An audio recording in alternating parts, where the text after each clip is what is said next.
சிறப்பாக நடந்து கொண்டிருக்கின்ற என் மக்கள் என்ற நடைபயணத்திலே இன்று ஆரம்பிக்கப்பட்டு வந்தவாசியிலே மிக சிறப்பாக இந்த நிகழ்ச்சி ஏற்பாடு செய்யப்பட்டு நம்முடைய தலைவர் அவர்கள் உங்களிடத்திலே உங்கள் அன்பான இதயங்களிலே அவர்கள் உங்களை வரவேற்று உங்களை கை கொடுக்கப்பட்டு இருக்கின்ற மக்களை எல்லாம் பார்த்து நீங்கள் சொல்கின்றீர்கள், நீங்கள் தான் நாளைய முதலமைச்சர் அண்ணா என்று சொல்கின்றீர்கள். அதை அனைவரும் ஆமோதிக்கின்ற வகையிலே இந்த நடைபயணம் வெற்றி பயணமாக நடந்து கொண்டிருக்கிறது. மூன்றாவது முறையாக நமது பாரத பிரதமர் மோடி ஐயா அவர்கள் மூன்றாவது முறையாகவும் பிரதமர் ஆவதற்குண்டான வாய்ப்பினை ஏற்படுத்தி செய்ய வேண்டும். அதே நேரத்திலே இங்க இருக்கின்ற மக்கள் எல்லாம் நீங்கள் தாமரை சின்னத்திலே வாக்களித்து வெற்றி பெறுவதற்குண்டான சூழலை நாம் உருவாக்க வேண்டும் என்று கேட்டு இந்த நிகழ்ச்சியை சிறப்பாக ஏற்பாடு செய்திருக்கின்ற இந்த நகரம் தலைவர் உள்பட அத்தனை நிர்வாகிகளுக்கும் வந்தவாசி சட்டமன்றத்தின் சார்பாக அனைவரும் வருக வருக என வரவேற்று இந்த நிகழ்ச்சியிலே கலந்து கொண்டிருக்கின்ற வேலூர் என்னுடைய சகோதரி பொறுப்பாளர் காத்தாயினி மேடம் அவர்களையும் மரியாதைக்குரிய அண்ணன் அசோத்தமன் அண்ணன் அவர்களையும் இந்த நிகழ்ச்சியிலே கலந்து கொண்டிருக்கின்ற சகோதர சகோதரிகள் அத்தனை பேருக்கும் இளைஞர்களுக்கும் என் பணிவான வணக்கத்தை கூறி வந்தவாசியில் தேர்தல் நடந்தால் வந்தவாசி எதற்கு வாக்களிக்க வேண்டும்? தாமரைக்கு வாக்களிக்க வேண்டும். தாமரைக்கு வாக்களிக்கப்பட்டு பாரத பிரதமர் அவர்கள் மூன்றாவது முறை வருவதற்கு இந்த ஆரணி பாராளுமன்றம் வெற்றி பெற வேண்டும். அந்த வெற்றியை நாம் பிரதமர் அவருக்கு காணிக்கை அளிக்கப்பட்டு இன்று நடைபயணத்தின் மூலமாக இங்கே நமது அண்ணன் அவர்கள் நடந்து எல்லாரையும் பார்த்துக் கொண்டு இந்த நிகழ்ச்சியை சிறப்பாக நடக்க வேண்டும் என்று எல்லோரிடத்திலும் பணிவான வணக்கத்தையும் நன்றியும் கூறி எல்லாரும் மனதில் இருக்க வேண்டியது ஓட்டு போடுவதற்கு செல்லும் முன்பாக எங்கே இருக்கிறது அது பார்க்கப்பட்டு அந்த எங்கே இருக்கிறது தாமரை எங்கே இருக்கிறது என்று பார்த்து வாக்களித்து நமது தலைவர் அவர்கள் கொடுக்கும் வேட்பாளர் யாராக இருந்தாலும் ஆரணி பாராளுமன்றம் வெற்றி பெறுவதற்குண்டான சூழ்நிலையை உருவாக்க வேண்டும் என்று கேட்டுக்கொள்கிறேன். அதே நேரத்தில் மூன்றாவது முறையாக நமது பாரத பிரதமர் அவர்கள் 2024 ஆண்டு கிட்டத்தட்ட 450 உறுப்பினர்களை வென்று அவர் பாராளுமன்றத்திலே மீண்டும் பிரதமராக வருவதற்கு நீங்கள் எல்லோரும் வாக்களிக்க வேண்டும் என்று கேட்டு வாய்ப்புக்கு நன்றி கூறி விடைபெற்றுக் கொள்கிறேன். நன்றி, வணக்கம். என் மண் என் மக்களை தேடி மக்களை நாடி மக்களுக்கான ஒரு தலைவன் அவன் இந்த தமிழகத்தின் எதிர்காலத்திற்கான சொத்து. உங்கள் அண்ணாமலை எக்ஸ் IPS அவர்கள் வந்தவாசி சட்டமன்றத்திற்கு வருகை தந்துள்ளார். ஒரே ஒரு கேள்விதான், ஒரு IPS ஆபீசரா இருந்தவரை எதுக்கு அரசியலுக்கு வந்தார்? அண்ணே அக்கா, ஒரே ஒரு விஷயம், இந்த தமிழகத்தில் தொடர் அரசியல் வாரிசுகளுக்கு முற்றுப்புள்ளி வைத்து ஊழல் இல்லாத ஆட்சியை அமைத்து தமிழகத்தை உயர்த்துவதற்காக அவர் நினைச்சார்னா இருக்கிறதுலே பெரிய பதவி IPS. அந்த IPS இன்னும் அதிகமான உயர் பதவி போயிருக்கலாம். சம்பாதிக்கவா? கிடையாது. அந்த கரங்களை வரவழி எல்லாம் வாங்க கை கொடுத்து நீட்டுறீங்களே, அது எதனோட பிரதிபலிப்பு தெரியுமா? இந்த கரம் தான் இந்த தமிழகத்தை உயர்த்தி பிடிக்கின்றது. ஏன் என்று சொன்னால் 10 ஆண்டு கால IPS சர்வீஸில்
வருகின்றார். அண்ணே, தமிழகத்துல தாமரை எங்கன்னு கேட்டுவிட்ட நாங்க சொல்றோம், உதய சூரியன் உதயமாகும். எங்க உதயமாக நின்றா சிறைச்சாலையில் மட்டும்தான் உதயமாகவே தவிர தமிழகத்தில் இனிய உதய சூரியன் உதயமாகாது. எங்கே எங்கே என்று கேட்டவர்களெல்லாம் இந்த குரல் கொடுக்கப்படுகிறது, கரங்கள் வலு சேர்க்கப்படுகின்றது. அண்ணாமலை அண்ணன் கரங்களுக்கு நாங்கள் வலு சேர்க்கிறோம் என்று எழுச்சி மக்களாக கதாநாயகராக புதிய சரித்திரத்தை தமிழகத்தில் எழுதுவதற்காக நீங்கள் சாட்சியாக வந்திருக்கின்றோம். இதோ உங்களுடைய வளர்ச்சிக்காக சாட்சியாக இந்த வந்தவாசி சட்டமன்றத்தில் இதோ உன்னதன் தலைவர் அண்ணாமலை அவர்கள் உங்களுக்காக வந்து கொண்டிருக்கிறார். வருக வருக என்று வரவேற்று அவர் அன்புடன் நடக்கின்றோம் பேசுவதற்கு.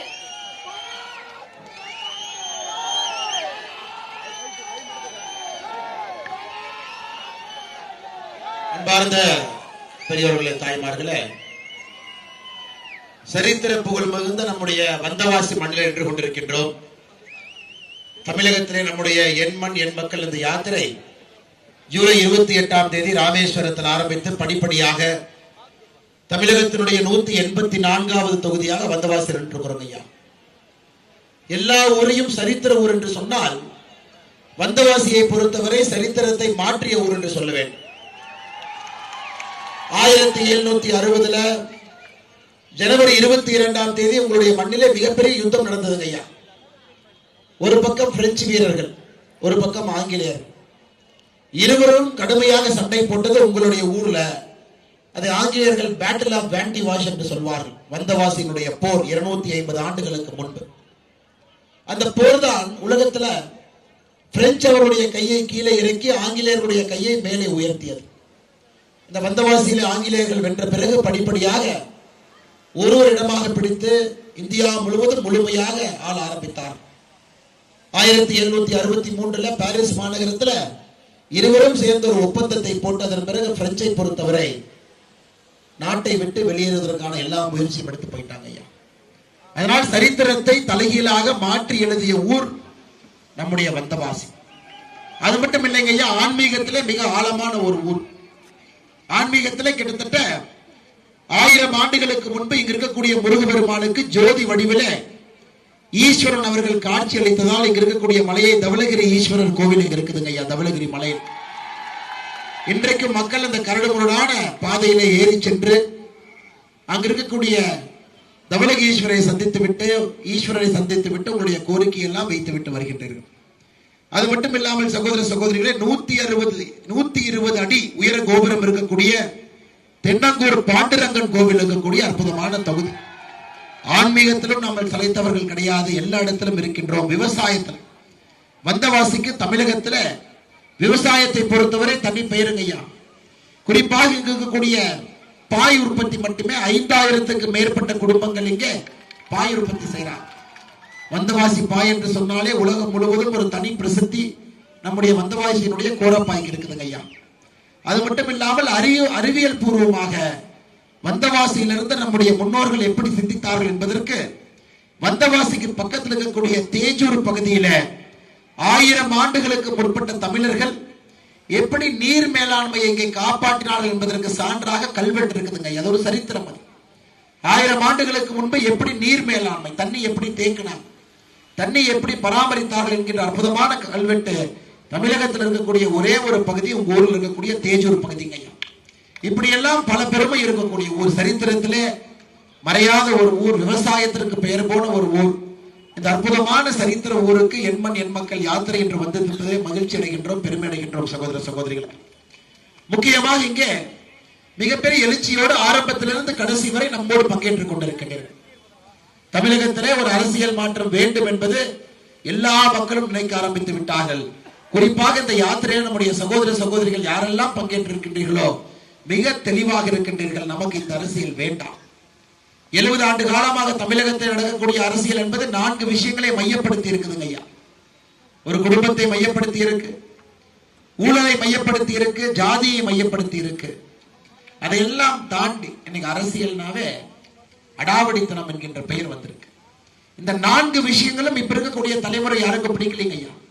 குடும்ப அரசியல் வேண்டாம், ஜாதி அரசியல் வேண்டாம், லஞ்ச அரசியல் வேண்டாம், அடாவடித்தனமான அரசியல் வேண்டாம். இந்த 4ம் வேண்டாம்.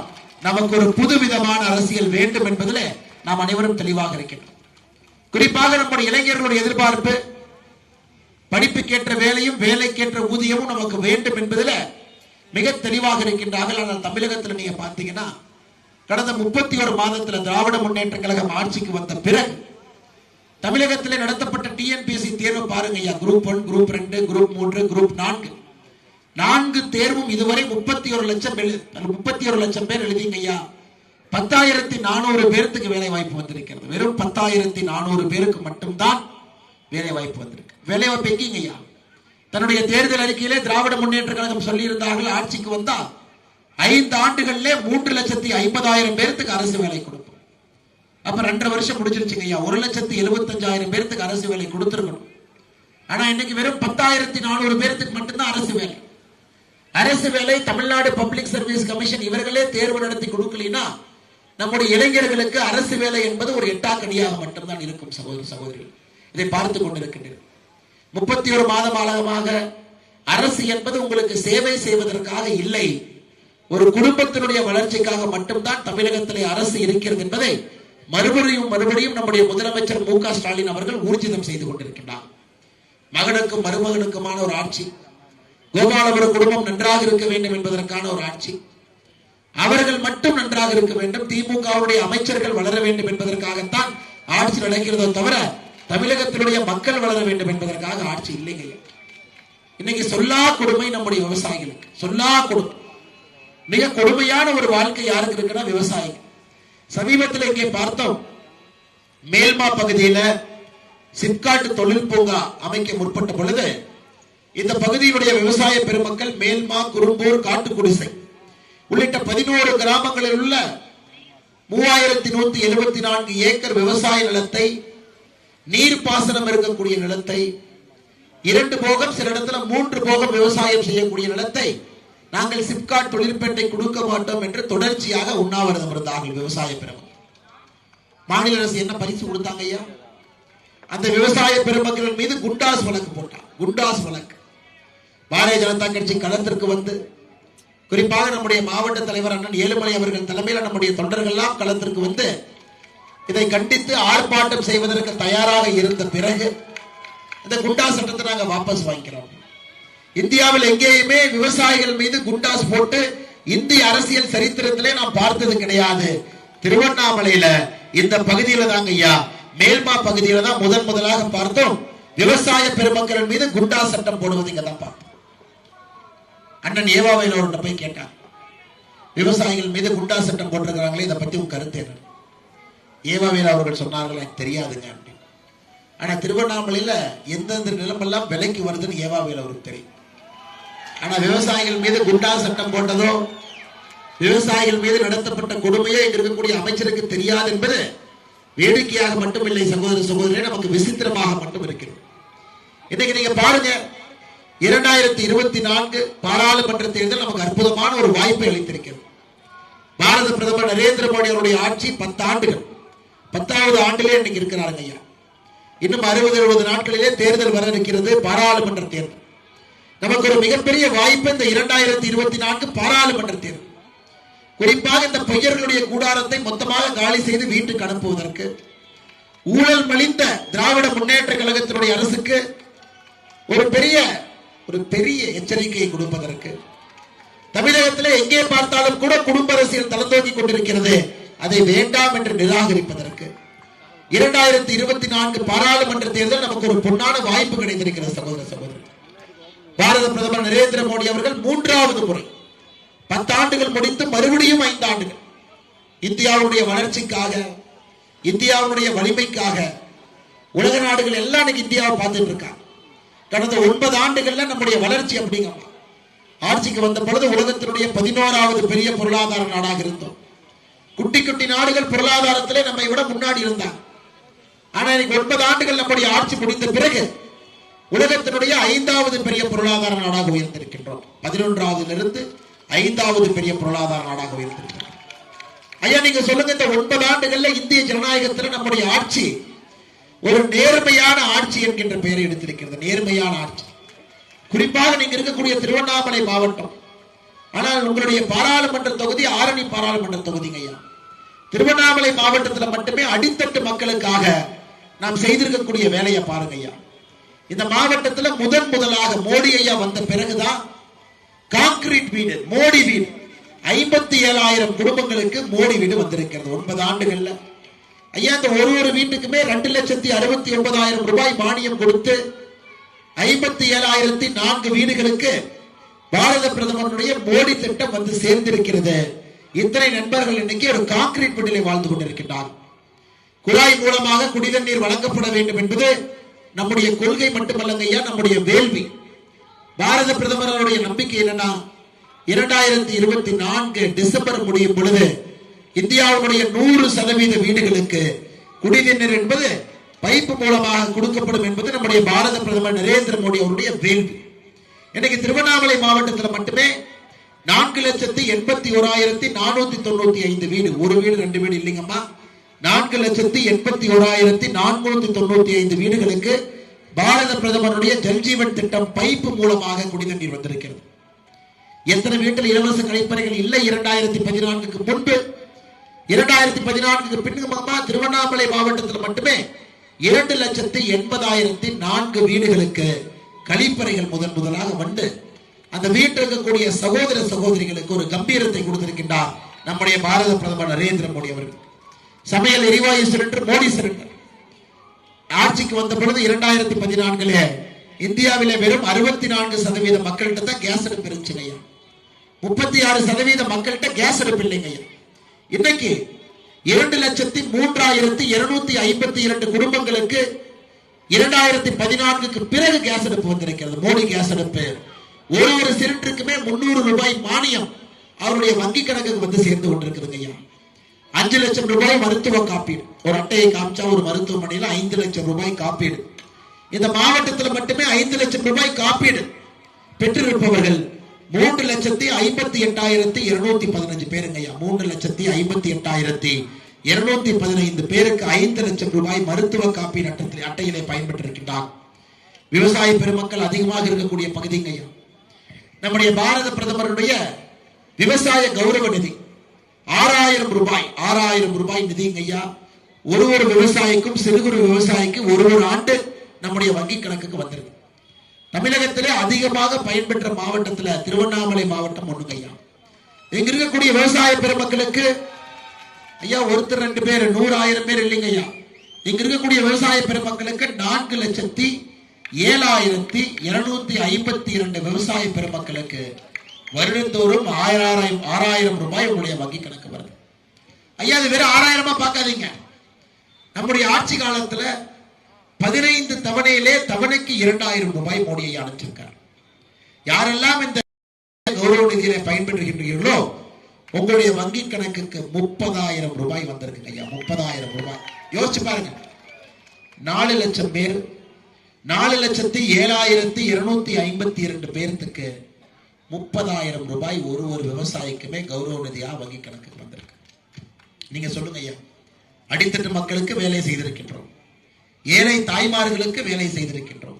வீடு இல்லையா, கழிப்பறை இல்லையா, கேஸ் அடுப்பு இல்லையா, விவசாய நண்பர்களுக்கு கௌரவ நிதி கொடுக்கணுமா, அனைத்து இடத்திலும் கூட மோடி அவர்களுடைய ஆட்சி வீடு தேடி வந்து மக்கள் நலத்திட்டங்களை கொண்டு வந்து சேர்த்திருக்கின்றார். இன்னொரு பக்கம் பாருங்க ஐயா, நம்முடைய நாட்டை ஒரு வலிமையான நாடாக மாற்றி இருக்கின்றோம். அது சைனாவாக இருக்கட்டும், பாகிஸ்தானாக இருக்கட்டும், யார் இருந்தாலும் கூட நம்முடைய நாடு இன்னைக்கு ஒரு வலிமையான நாடு ஐயா. 3வது கலாச்சார அடிப்படையிலே இந்த நாட்டினுடைய வளர்ச்சி இருக்கு. எந்த கலாச்சாரத்தை எல்லாம் நாம் தொலைத்துக் கொண்டிருந்தோமோ ஆங்கிலேயர்கள் காலத்துல, முகலாயர்கள் காலத்துல, அந்த கலாச்சாரம் அனைத்தையும் நாம் மீட்டெடுக்க ஆரம்பித்திருக்கிறோம் ஐயா. இந்த ராமர் கோவில் ஒரு உதாரணம். 1528 இடிக்கப்பட்ட கோவில், 1528 இடிக்கப்பட்ட கோயிலுங்க ஐயா. ராமர் கோவிலை எப்படி நாம் கட்டினோம் என்பது ஒரு மிகச்சிறந்த உதாரணம். ஒரு ஜனநாயக நாட்டில எப்படி ஒரு அரசு நடந்து கொள்ள வேண்டும் என்பதற்கு நாம் எப்படி ராமர் கோவில் கட்டினோமோ அது உதாரணம் ஐயா. ஐயா 2014 நம்ம கிட்ட தனி பெரும்பான்மை இருந்துச்சு. 283 எம்பிக்கள் தனி பெரும்பான்மை. ராமர் இருக்கார் பாருங்க முன்னாடி, தனி பெரும்பான்மை நம்ம கிட்ட இருந்தது. நாம் பாராளுமன்றத்திலே ஒரு சட்டத்தை கொண்டு வந்து ராமர் கோவிலை கட்டி இருக்கலாம் நிறைய நண்பர்கள் எதிர்பார்த்தார்கள். மோடி அதை செய்யலைங்க ஐயா. 2019 நம்ம கிட்ட தனி பெரும்பான்மை இருந்துச்சு. 303 எம்பிக்கள் இருந்தார். பாராளுமன்றத்திலே சட்டத்தை கொண்டு வந்து ராமர் கோவிலை கட்டியிருக்கலாம். மோடி அவர்கள் செய்யவில்லை. ஒரு ஜனநாயக நாட்டில் எல்லா மக்களையும் உள்ளடக்கி எல்லா மக்களுடைய அன்பையெல்லாம் பெற்று நீதிமன்றத்தில் 1880 இருந்து ஆங்கிலேயர் காலத்திலிருந்து ராமர் கோவில் சம்பந்தப்பட்ட வழக்கு என்னவெல்லாம் இருக்கோ அதை எல்லாம் உச்ச நீதிமன்றத்திலே தீர்த்து யாருக்கும் எந்த பிரச்சனையும் இல்லாமல் குழந்தை ராமர் அம்சமாக ஜனவரி 22ஆம் தேதி 2024 அவர் கோயில் எடுத்திருக்கிறார். இத இன்னைக்கு தமிழ்நாட்டில் அரசியல்வாதிகளுக்கு எல்லாம் புரியறது இல்லை. ஒரு அரசியல்வாதி சொல்றாரு, ஏங்க கோயில் கட்டினா ஓட்டு போட்டுருவாங்களா? நானும் தான் கோயில் நிறைய கட்டுறேன். ஐயா, மக்கள் கோயில் கட்டுவதற்கு ஓட்டு போடுவார்கள் என்று யாரும் சொல்லவில்லை. ஆனால் குழந்தை ராமருக்கு இருக்கக்கூடிய ஒரே ஒரு கோவிலை மீட்டெடுத்து கொடுத்ததற்காக பாரத பிரதமர் நரேந்திர மோடி அவர்களுக்கு நிச்சயமாக ஆதரவு கொடுப்பார்கள் என்பதில் எந்த மாற்று கருத்தும் இல்லை. அந்த ராமர் கோவிலை கட்டுவதற்கு நாம் பூமி பூஜை போட்ட பொழுது முதல் அழைப்பையே அங்க இருக்கக்கூடிய இஸ்லாமிய சகோதரருக்கு தான் முதல் அழைப்பையே நம்ம கொடுத்தோம். இந்த விழாவுக்கு நீங்கள் வர வேண்டும் என்று அழைத்தோம். இன்னைக்கு உச்ச நீதிமன்றத்தினுடைய தீர்ப்பு கம்பீரமாக நம்ம குழந்தை ராமர் அவர் கோயில் கட்டியிருக்கின்றார்கள். அதே நேரத்தில் நம்முடைய இஸ்லாமிய சகோதரர்கள் யார் இருக்கின்றார்களோ சகோதரர்கள் யார் இருக்கின்றார்களோ அவர்களுக்கான மசூதி கட்டப்படுகின்ற வேலையும் கூட உச்ச நீதிமன்றத்தினுடைய தீர்ப்பு படி நடந்து கொண்டிருக்கிறது. ஐயா, இது ஒரு சாட்சி. ஏன்னா மோடி ஐயா சொல்லியிருக்கிறாங்க, சப்கா சாத் அப்படின்னு இருக்காங்க. எல்லாரையும் இணைத்து யாரையும் விட்டு விடாமல் எல்லோரையும் இணைத்து ஆட்சி நடத்துவோம் அப்படிங்கிறாங்க. அதனால்தான் நம்முடைய ஜனாதிபதி இன்னைக்கு இருக்கக்கூடிய திரௌபதி முர்மு அம்மா அவர்கள் பழங்குடி இனத்திலிருந்து வந்திருக்கக்கூடிய முதல் ஜனாதிபதி. யோசிச்சு பாருங்க, இத்தனை நாள் ஆட்சியில் இருந்தாங்க, இத்தனை பேர் வாய்களையே சமூக நீதி பேசினாங்க இல்லைங்களாங்க ஐயா? திராவிட முன்னேற்ற கழகம் எத்தனை முறை காங்கிரஸ் ஆட்சியில டெல்லியில் அமர்ந்திருந்தாங்க, வாய்களையே சமூக நீதி சமூக நீதி சமூக நீதி தான். ஆனா உண்மையான சமூக நீதி என்னங்க? ஒரு பழங்குடி இனத்தினுடைய சகோதரி அவர்களுக்கு இந்தியாவுடைய முதல் குடிமகனாக அமர்த்து அழகு பார்ப்பது உண்மையான சமூக நீதி. நம்முடைய பாரத பிரதமர் நரேந்திர மோடி அவர்கள் அதை செய்திருக்கிறார். ஐயா, உண்மையான சமூக நீதி என்னங்க ஐயா? சும்மா அந்த டெல்லியில் இருக்கிறவங்களுக்கு பணம் வச்சவங்களுக்கு பத்மா விருது கொடுக்கறதா உண்மையான சமூக நீதிங்களா? பத்மா விருதெல்லாம் பேப்பர்ல படிக்கிறீங்களா ஐயா? பத்மஸ்ரீ, பத்மபூஷன், பத்ம விபூஷன், பாரத் ரத்னா, இதெல்லாம் பேப்பர்ல படிக்கிறீங்க. இன்னைக்கு நம்முடைய மோடி ஐயா வந்த பிறகு பத்மா விருதுகள் எப்படி மாறி இருக்குதுங்க ஐயா?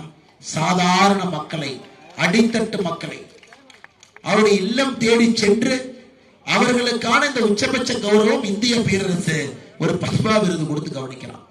பத்மா விருது கிடைத்த பிறகுதான் நமக்கே தெரியுது, ஓ நம்ம மாநிலத்தில் இப்படிப்பட்டவங்க இருக்கிறாங்களா, இப்படிப்பட்ட எளிமையானவர்கள் நம்முடைய மாநிலத்தில் இருக்கிறாங்களா. மோடி அவர்களை பொறுத்தவரை அரசியலை தலைகீழாக மாற்றிவிட்டார். ஏழை மக்களை நோக்கி இந்த அரசியல் வந்து கொண்டிருக்கிறது. குடும்ப அரசியலிருந்து வெகு தூரம் மோடி அவருடைய அரசியல் சென்று கொண்டிருக்கிறது. சாதாரண மக்களை மையப்படுத்தி நம்முடைய ஆட்சி நடந்து கொண்டிருக்கிறது.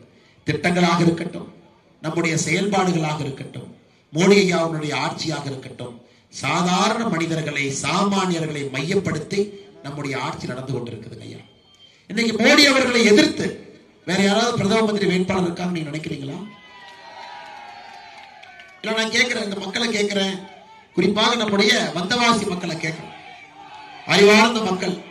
இன்னைக்கு மோடி அவர்களை எதிர்த்து இந்தியாவிலே பிரதம மந்திரி வேட்பாளர் யாராச்சும் இருக்காங்கன்னு நினைக்கிறீங்களா ஐயா? அந்த இருக்கைக்கு தகுதியான நபர் வேற யாராச்சும் இருக்காங்களா? நான் சில பேர் சொல்றேன், கரெக்டா இருக்கா நீங்க பாருங்க ஐயா. இந்த கிளி ஜோசியத்துல சீட்டு கேட்போம் ஐயா, நீங்க கிளியில் கேட்கிற மாதிரி கேட்போம். நம்முடைய நண்பர்கள் சகோதர சகோதரிகள் நீங்க சொல்லுங்க. சரி, மோடி அவர்களை வேண்டான்னு மு.க. ஸ்டாலின் ஐயா சொல்றாங்க. எங்களுக்கு மோடி ஐயா வேண்டாம், எங்களுக்கு வேற பிரதமர் வேற. மு.க. ஸ்டாலின் ஐயா ஒரு கூட்டணியில் இருக்கிறாங்க, இன்னைக்கு இந்தி கூட்டணி அதனுடைய பெயர். அந்த இந்தி கூட்டணியில் இருக்கக்கூடிய தலைவர்கள் பேர் சொல்றேன், நீங்க பொருத்தமா இருப்பாங்களா நீங்களே சொல்லுங்க. ஃபரூக் அப்துல்லா அவருடைய மகன் ஒமர் அப்துல்லா, யாருன்னே தெரியாதுங்க அப்படின்ட்டீங்க, ரைட், ஓகே. அடுத்தது உத்தவ் தாக்கரே, தாக்கரே பெரியவர் ஐயாவுடைய மகன். அவர் மகாராஷ்டிரா விட்டு வெளியே வந்ததே இல்லை, நாம யாரும் பார்த்ததே இல்லை, அவரு வேண்டாம். எங்கய்யா லல்லு பிரசாத் யாதவனுடைய மகன் தேஜஸ்வி யாதவ், மம்தா பானர்ஜி, அரவிந்த் கெஜ்ரிவால், சரி வேண்டாங்க ஐயா, உங்களை விட எனக்கு வேண்டாம். ஸ்டாலின் ஐயா, ஸ்டாலின் ஐயா பேரை சொன்னோன்னே எல்லாம் தலை தெறிக்க ஓடுறாங்க. அண்ணன் ஏன்னா இப்படி மைக் இருக்குன்னு நீங்க யாரோ பேரை சொல்லி ஸ்டாலின் ஐயா பேரை சேர்த்து விடுறீங்க. ஐயா, தகுதி இருப்பவர்கள் யாரும் இல்லை. தகுதி இருக்கக்கூடிய ஒரே ஒரு நபர் நம்முடைய பாரத பிரதமர் நரேந்திர மோடி அவர்கள் மட்டும்தான். 2024 பாராளுமன்ற தேர்தலில் இந்த முறை ஆரணி பாராளுமன்ற தொகுதி, இந்த காங்கிரஸ்காரங்க ஒரு விசித்திரமான நண்பர்கள். தேர்தல் தேதி அனௌன்ஸ் பண்ண உடனே தான் ரோட்டுக்கு வருவாங்க. அது திமுகவுடைய ஒரு அமைச்சர் சொல்றாரு, ஏங்க தமிழ்நாட்டில் காங்கிரஸ் கட்சி நடத்துறதே எலெக்ஷன்ல சீட்டு கேட்கறதுக்காகத்தான். ஏதாவது மக்கள் பிரச்சனைனா பேசுறீங்களா? மக்களுக்காக எங்கேயாச்சும் வர்றீங்களா? நான் கேட்கிறேன். சென்னையில வெள்ளம் வந்தது, காங்கிரஸ்காரங்க யாராச்சும் பார்த்தோமா? நேற்று திருவள்ளூர் மாவட்டத்தில் அந்த எம்பி ஒருத்தர் சொல்றார், அதானி அவர்களை எப்படி ராமர் கோவிலை திறக்க விடலாம்? அதானி அவர்கள் கோயிலுக்கு போனது தப்பு தானே, இதை வன்மையா கண்டிக்கிறேன். எங்க அதானிக்கும் ராமர் கோயிலுக்கு என்னங்க சம்பந்தம்? அவர் உள்ளூர்ல ஒரு குலதெய்வ கோயில் எங்கேயும் பூஜை பண்ணிட்டு இருப்பாருன்னு நினைக்கிறேன். அப்புறம் பாதி நேரம் கழிச்சு தான் சொன்னாங்க, இல்லைங்க மாத்தி சொல்லிட்டேன் மோடி அப்படிங்கிறார்.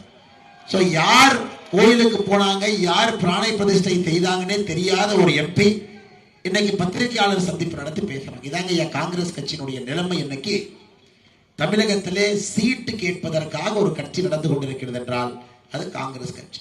உங்க எம்பி யாராச்சும் பாத்துக்கீங்களா? காங்கிரஸ் எம்பி மறுபடியும் வருவாங்க.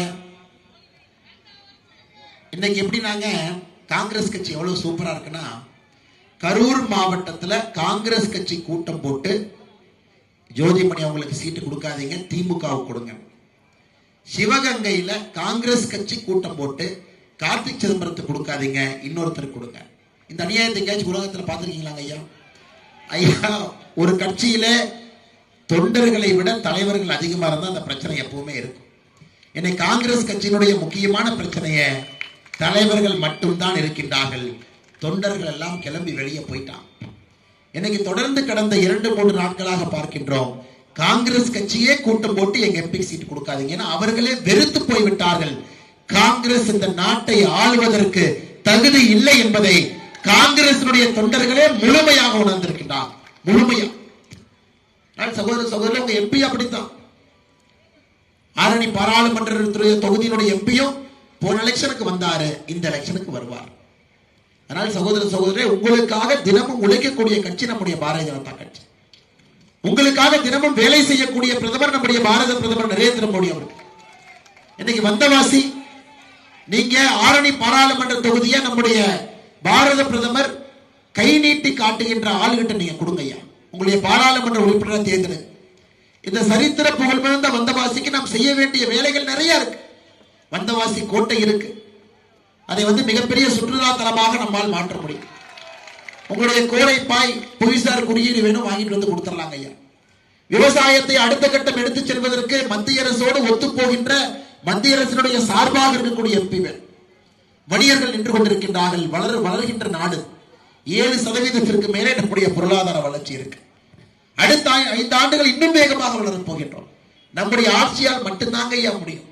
இன்னைக்கு நீங்க மேல மோடி வரணும், தமிழ்நாட்டில் மோடி வரக்கூடாதுன்னு சில பேர் இங்க இருக்கிறான். அது நடக்காதுங்க ஐயா. இந்த கூட்டத்தில் இல்லைங்க ஐயா, திமுக இருக்கிறான். அது நடக்காதுங்க ஐயா. நாம மோடி அவர்களுக்கு ஓட்டு போட்டா தான் 400 எம்பிக்களை தாண்டி மோடி அவர்கள் வருவார். அதனால் எல்லா நண்பர்களுக்கும் என்னுடைய அன்பான வேண்டுகோள், நீங்கள் எந்த கட்சியாக இருந்தாலும் எந்த சித்தாந்தத்தில் இருந்தாலும் 2024 பாராளுமன்ற தேர்தல் இந்தியாவுடைய வளர்ச்சிக்கான தேர்தல், இளைஞர்களுடைய மேம்பாட்டிற்கான தேர்தல், ஏழை சமுதாயத்தை முன்னேற்ற பாதையிலே செல்லக்கூடிய தேர்தல். அதனால் நீங்க யாராக இருந்தாலும் இந்த தேர்தலில் நமக்கு இருக்கக்கூடிய ஒரே ஒரு வெற்றி வேட்பாளர், தொடர்ந்து பாரத பிரதமராக இருக்கக்கூடிய தகுதி படைத்த ஒரே ஒரு நபர் நம்முடைய பாரத பிரதமர் நரேந்திர மோடி அவர்கள் மட்டும்தான். நிச்சயமாக நீங்கள் இதை செய்ய வேண்டும் என்கின்ற அன்பான கோரிக்கை உங்களுக்கு வைக்கின்றேன் சகோதர சகோதரிகள். தூத்துக்குடியிலே விவசாயிகள் போராட்டம் பண்றாங்க ஐயா. எதுக்கு போராட்டம் பண்றாங்கன்னா, 2022-23 2023-24 இந்த காலகட்டத்தில் பயிர் காப்பீடு தொகை என்ன கொடுக்கல. நான் மத்திய அரசு அதிகாரிகள்கிட்ட செக் பண்ணேன். ஐயா, தூத்துக்குடியில பயிர் காப்பீடு திட்டத்திற்கான தொகை வரவில்லை என்று விவசாயிகள் போராட்டம் செய்கின்றார்களே, அது எங்கே போச்சு? மத்திய அரசு அதிகாரிகள் சொல்லுகின்றார்கள், இல்லைங்கய்யா 2022-23 ஆண்டுக்கான பயிர் காப்பீட்டு தொகை 663 கோடி ரூபாய் நாங்க மாநில அரசு ஒப்படைச்சிட்டோம். நம்ம பிரச்சனை என்னங்க ஐயா, எல்லா திட்டங்களும் நம்மளுது, எல்லா பணமும் நம்மளுது. ஆனா மாநில அரசு தான் செயல்படுத்தக்கூடியதா நம்ம வச்சிருக்கோம். நம்முடைய ஜனநாயகம் அப்படிப்பட்ட ஜனநாயகம். மாநில அரசு 663 கோடி ரூபாய் மத்திய அரசு கிட்ட இருந்து வாங்கியும் கூட பயிர் காப்பீட்டு தொகையை விவசாய பெருமக்களுக்கு ஓராண்டாக கொடுக்காம இருப்பதனால விவசாய பெருமக்கள் ரோட்ல இருக்கிறாங்க. ஒரு உதாரணத்தை நான் சொல்றேன் ஐயா. ஏதோ மத்திய அரசு செய்யக்கூடிய பணிகளை தடுப்பது, மத்திய அரசு கொடுக்கக்கூடிய பணத்தை கொடுக்காமல் நிறுத்துவது, அல்லது மத்திய அரசுடைய திட்டங்களுக்கு இவர்களாகவே அந்த குடும்பத்தில் பிறந்திருக்கக்கூடிய கலைஞர் கருணாநிதி அவர்கள், அன்பழகன் அவர்கள் இந்த பேரையே மாத்தி மாத்தி வைக்கிறது. இந்த மூன்றை தவிர 32 மாதத்திலே திராவிட முன்னேற்ற கழகத்தினுடைய சாதனை எதுவுமே இல்லைங்க. அதனால் இங்க இருக்கக்கூடிய இளைஞர்கள் முன்னேற்றத்திற்காக, ஏழை மக்களுடைய மேம்பாட்டிற்காக, குறிப்பாக இந்தியாவுடைய வளர்ச்சி அடுத்த கட்டம் செல்ல வேண்டி நீங்கள் அனைவரும் 2024 பாராளுமன்ற தேர்தலில் நம்முடைய பாரத பிரதமர் நரேந்திர மோடி அவர்களுக்கு வாக்களித்து அவருடைய கரத்தை வழிப்படுத்தி தமிழகத்திலிருந்து 39 பாராளுமன்ற உறுப்பினர்களும் பாரதிய ஜனதா கட்சி தேசிய ஜனநாயக கூட்டணியிலிருந்து நீங்கள் அனுப்பி வைக்க வேண்டும் என்கின்ற அன்பான வேண்டுகோளை வந்தவாசி மக்களுக்கு நான் தெரிவித்து, அதே நேரத்தில் மிகப்பெரிய எழுச்சி யாத்திரையாக இங்கே நடந்து கொண்டிருக்கக்கூடிய சகோதர சகோதரிகளுக்கு நன்றியும் தெரிவித்துக் கொள்கின்றேன். நிறைய பெட்டிஷன் நீங்க கொடுத்த நிறைய பெட்டிஷன் இந்த பகுதியில் இருக்கக்கூடிய APR என்கின்ற ஒரு நிறுவனம், குறிப்பாக மக்கள்கிட்ட அதிகமாக நாங்கள் உங்களுக்கு வட்டி தருகின்றோம், அதிக பணத்தை திருப்பி தருகின்றோம் என்று சொல்லி உங்களுடைய பணத்தை நிறைய சுருட்டி இருக்கின்றார்கள். இதுல இடையில அப்பாவி பொதுமக்கள் ஏஜென்ட்டாக பணியாற்றி மக்களிலிருந்து பணத்தை வாங்கி மேல கொடுத்தாங்க, அவங்களும் இன்னைக்கு மாட்டிக்கிட்டாங்க. காவல்துறையும் கூட வழக்கு பதிவு செய்து இதற்கான முயற்சிகள் எடுத்துக் கொண்டிருக்கின்றார்கள். கிட்டத்தட்ட 100 பெட்டிஷன் கொடுத்துக்கிறீங்கம்மா. சென்னைக்கு இன்னும் ஒரு 3 நாட்களிலே சென்னைக்கு செல்ல இருக்கின்றேன். சென்றவுடன் நம்முடைய தமிழகத்தினுடைய DGP அவர்களை நேரிலே சந்தித்து உங்கள் சார்பாக நானே ஒரு மனுவை எழுதி வேகமாக விரைந்து முடித்து இந்த APR நிறுவனம் யார், இவருடைய சொத்துக்கள் என்ன, அந்த சொத்துக்கள் எங்கே இருக்கிறது, அதை வேகமாக பறிமுதல் செய்து நீதிமன்றத்தின் மூலமாக முதலீடு செய்யப்பட்ட உங்களுடைய பணம் திரும்பி வர வேண்டும் என்று உங்களோடு சேர்ந்து நாங்கள் போராடுகின்றோம் என்கின்ற வாக்குறுதியும் வந்தவாசியில உங்களுக்கு தெரிவித்து விட்டு செல்கின்றேன். அதே நேரத்தில் ஒரு நிறுவனம் மட்டும் இல்லைங்கய்யா, தமிழ்நாடு முழுவதுமே எல்லா இடத்துலயும் இதே மாதிரி ஒரு நிறுவனம் கிளம்பி இருக்கிறாங்க. இந்த ஒரு நிறுவனம் மட்டுமல்ல, சில பெட்டிஷன் கொடுத்திருக்கிறீங்க. அதிகமா APR நிறுவனத்தை பத்தி வந்திருக்கு. VR நிறுவனம், VRS நிறுவனம். ஏன்னா APR சில பேர் டைப் அடிச்சு கொடுத்திருக்கிறீங்க, VRS சில பேர் டைப் அடிச்சு கொடுத்திருக்கிறீங்க. ரெண்டு வேற வேற கம்பெனி இருக்கு. ஆனால் உங்கள் இருவருக்கும் உத்தரவாதம் கொடுத்து விட்டு உங்களுடைய மனுக்களை வேகமாக அதற்கான தீர்வு கொடுக்கக்கூடிய பணியில பாரதிய ஜனதா கட்சி இறங்கும் என்கின்ற உத்தரவாதத்தை உங்களுக்கு அளித்துவிட்டு இந்த யாத்திரை மிகச் சிறப்பாக நடப்பதற்கு காரணமாக இருக்கக்கூடிய இந்த மாவட்டத்தினுடைய ஆற்றல் மிகுந்த தலைவர் அண்ணன் ஏழுமலை அவர்கள் மிகச் சிறப்பான ஏற்பாடுகளை செய்திருக்கின்றார்கள். அவருக்கு நன்றிகளை தெரிவித்து மாநிலத்தினுடைய பொதுச் செயலாளர், இந்த பகுதியினுடைய பெருங்கோட்ட பொறுப்பாளர், வெள்ளூருடைய முன்னாள் மேயர் சகோதரி கார்த்தியாயன் அவருடைய உழைப்புக்கு நன்றியை தெரிவித்து நம்மோடு நம்முடைய மாநிலத்தினுடைய பொதுச் செயலாளர் அன்பு சகோதரர் அஸ்வந்தாமன் அவர்கள் சிறப்பு அழைப்பாளராக யாத்திரை நம்மோடு பங்கேற்றுக் கொண்டிருக்கின்றார்கள். அவருக்கு என்னுடைய சிறப்பு நன்றிகளை தெரிவித்து முன்னாள் மாவட்ட தலைவர்கள் நம்மோடு இருக்கின்றார்கள். அண்ணன் ஜீவானந்தம் அவர்கள், அண்ணன் வெங்கடேசம் அவர்களுக்கு அவருடைய கடுமையான உழைப்புக்கு நன்றி பாராட்டி நம்முடைய மூத்த தலைவர்கள், மாவட்டத்தினுடைய தேசிய பொதுக்குழு உறுப்பினர் அண்ணன் பாஸ்கரன் அவர்கள், மாவட்ட பொதுச் செயலாளர் முத்துசாமி அவர்கள், துணைத் தலைவர் எழிலரசன் அவர்கள், மாவட்ட செயலாளர் குருலிங்கம் அவர்கள், ராஜா மான்சிங் அவர்கள், மாவட்ட துணைத் தலைவர் செல்வேந்திரன் அவர்கள், மாவட்ட IT பிரிவுடைய தலைவர் அன்பு தம்பி குணசேகரன் அவர்கள், மாவட்ட சிந்தனையாளர் பிரிவுடைய தலைவர் மணவாளன் அவர்கள், வந்தவாசி நகருடைய தலைவர் மிகச்சிறப்பாக ஏற்பாடுகளை செய்திருக்கக்கூடிய சுரேஷ் அவர்கள், தெல்லார் கிழக்கு மண்டல தலைவர் பாண்டரங்கன் அவர்கள், வந்தவாசி மேற்கு ஒன்றிய தலைவர் நவநிதி அவர்கள், நம்முடைய ஒன்றிய தலைவர்கள் ராதாகிருஷ்ணன் அவர்கள், திருமலைக்கண்ணன் அவர்கள், விஜயகுமார் அவர்கள், முன்னாள் பொதுக்குழு உறுப்பினர் துரை அவர்கள், மாநில செயற்குழு உறுப்பினர் தமிழரசி தேவதாஸ் அவர்கள், மேடையில் இருக்கக்கூடிய எல்லா தலைவர்கள், நம்முடைய பத்திரிகை நண்பர்கள், இந்த அற்புதமான எழுச்சி மிகுந்த யாத்திரைக்கு வந்திருக்கக்கூடிய எல்லா சகோதர சகோதரிகளுக்கு நன்றி கலந்த வாழ்த்துக்களை வணக்கங்களை தெரிவித்துக் கொள்கின்றேன். மறந்து விடாதீர்கள், மறந்தும் இருந்து விடாதீர்கள். இந்த முறை மாற்றத்திற்கான நம்முடைய வாக்கு பாரத பிரதமர் நரேந்திர மோடி அவர்களுக்கு ஆரணி பாராளுமன்ற தொகுதியை நீங்கள் வென்றெடுத்து கொடுக்க வேண்டும் என்கின்ற அன்பான வேண்டுகோளை வைத்து உரையை முடித்துக் கொள்கின்றேன். நன்றி, வணக்கம். பாரத் மாதா கி. அடுத்தபடியாக பாரத பிரதமரின் மத்திய அரசு திட்டங்களில் பாரத பிரதமர்